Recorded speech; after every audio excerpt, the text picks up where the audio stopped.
ವಂಚಕಿ ಐಶ್ವರ್ಯ ಗೌಡ ವಿರುದ್ಧ ಮಂಡ್ಯದಲ್ಲಿ ಮತ್ತೊಂದು ಎಫ್ಐಆರ್ ದಾಖಲಾಗಿದೆ.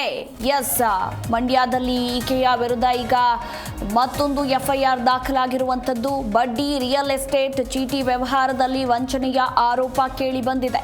ಮಂಡ್ಯದ ಪಶ್ಚಿಮ ಠಾಣೆಯಲ್ಲಿ ವಂಚಕಿ ಐಶ್ವರ್ಯ ಗೌಡ ವಿರುದ್ಧ ಈಗ ಎಫ್ಐಆರ್ ದಾಖಲಾಗಿದೆ.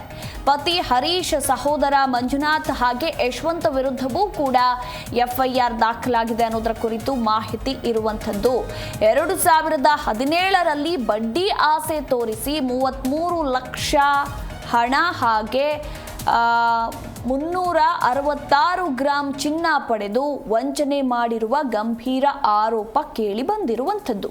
ವಂಚನೆ ಪ್ರಕರಣದಲ್ಲಿ ಆರೋಪಿಗಳ ವಿರುದ್ಧ ದೂರನ್ನ ದಾಖಲಿಸಿದ ಮಂಡ್ಯದ ಮಹಿಳೆ ವಂಚಕಿ ಐಶ್ವರ್ಯ ಗೌಡ ವಿರುದ್ಧ ಮೇಲಿಂದ ಮೇಲೆ ಎಫ್ಐಆರ್ಗಳು ದಾಖಲಾಗ್ತಲೇ ಇವೆ ಅಂತಲೇ ಹೇಳಬಹುದು. 2 ದಿನಗಳ ಹಿಂದೆ ಅಷ್ಟೇ ಬೆಂಗಳೂರಿನ RR ನಗರ ಪೊಲೀಸ್ ಠಾಣೆಯಲ್ಲಿ ವಂಚನೆ ಪ್ರಕರಣದಲ್ಲಿ ಐಶ್ವರ್ಯ ವಿರುದ್ಧ ಎಫ್ಐಆರ್ ದಾಖಲಾಗಿತ್ತು. ಈಗ ಮಂಡ್ಯದಲ್ಲಿ ಮತ್ತೊಂದು ಎಫ್ಐಆರ್ ದಾಖಲಾಗಿದೆ. ಈ ಕುರಿತು ಇನ್ನೂ ಹೆಚ್ಚಿನ ಡೀಟೇಲ್ಸ್ ಕೊಡಲಿದ್ದಾರೆ ನಮ್ಮ ಪ್ರತಿನಿಧಿ ರಾಘವೇಂದ್ರ, ವಂಚಕಿ ಐಶ್ವರ್ಯ ಗೌಡ ವಿರುದ್ಧ ಮೇಲಿಂದ ಮೇಲೆ ಎಫ್ಐಆರ್ಗಳು ದಾಖಲಾಗ್ತಾನೆ ಇವೆ. ಈಗ ಮಂಡ್ಯದಲ್ಲಿ ಮಹಿಳೆಯೊಬ್ಬರಿಗೆ 33 ಲಕ್ಷ ಪಂಗನಾಮ ಹಾಕಿರುವಂತಹ ಗಂಭೀರ ಆರೋಪ ಕೇಳಿ ಬಂದಿದೆ. ಏನಿದು ಪ್ರಕರಣ? Overall details. S Madhumala, ಏನು ವಂಚಕಿ ಐಶ್ವರ್ಯ ಗೌಡ ಪ್ರಕರಣ ಆಗದಷ್ಟು ಕೂಡ ಏನು ಮೇಲಿನ ಮೇಲೆ ಜಾಸ್ತಿ ಆಗ್ತಾನೆ ಇದೆ. ಇದೀಗ ಮಂಡ್ಯದಲ್ಲಿ 2ನೇ ಪ್ರಕರಣ ಕೂಡ ದಾಖಲಾಗಿರುವಂತದ್ದು. ಏನು ಈ ವಂಚಕಿ ಐಶ್ವರ್ಯ ಗೌಡ ಏನಿದ್ದಾರೆ, ಈಕೆ ಸೌಭಾಗ್ಯ ಅನ್ನೋ ಮಹಿಳೆಯಿಂದ ಸುಮಾರು 33 ಲಕ್ಷ ನಗದು ಸೇರಿದಂತೆ 350 ಗ್ರಾಂ ಚಿನ್ನವನ್ನ ಹೆಚ್ಚಿನ ಬಡ್ಡಿ ಆಸೆ ತೋರಿಸಿ ವಂಚನೆ ಮಾಡುವಂತ ಪ್ರಕರಣವನ್ನ ದಾಖಲಿಸುವಂತದ್ದು.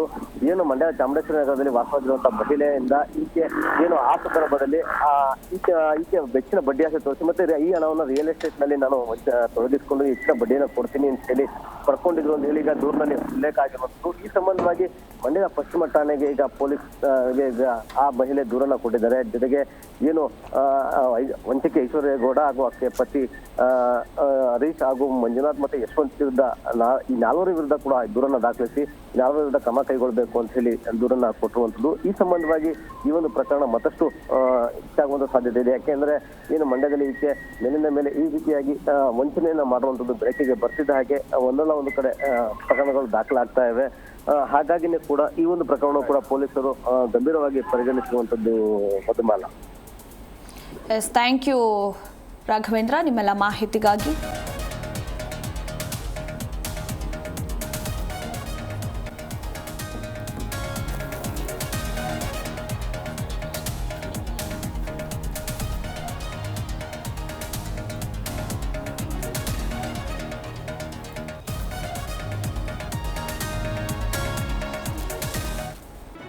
ಜಿ ಕನ್ನಡ ನ್ಯೂಸ್ ಈಗ ನಿಮ್ಮ ಮನೆಯಲ್ಲೇ ನೋಡಿ. ಎಲ್ಲ ಕೇಬಲ್ಗಳಲ್ಲಿ ಈಗ ಲಭ್ಯ. ನಿಮ್ಮ ನೆಚ್ಚಿನ ಜಿ ಕನ್ನಡ ನ್ಯೂಸ್ ಈಗ ಸನ್ ಡೈರೆಕ್ಟ್ ನಲ್ಲಿ number 292, Tata play number 1664, Jio TV number 1334, NXT digital number 30, in cable number 30, city networks 51, U digital number 162, GTPL number 17, Rockline telecommunications number 42, Shri Basaveshwara cable number 168, rural cable network 60, Vinayaka digital 57, Abhishek cable 821, city channel 53, Siddeshwara cable network 57, V4 digital Infotech 628, Surya digital networks 53, Gajanan digital number 836, Malnad infotech private limited number 56, Metrocast number 830, Victory digital number 167ರಲ್ಲಿ ನೋಡಿ ಆನಂದಿಸಿ.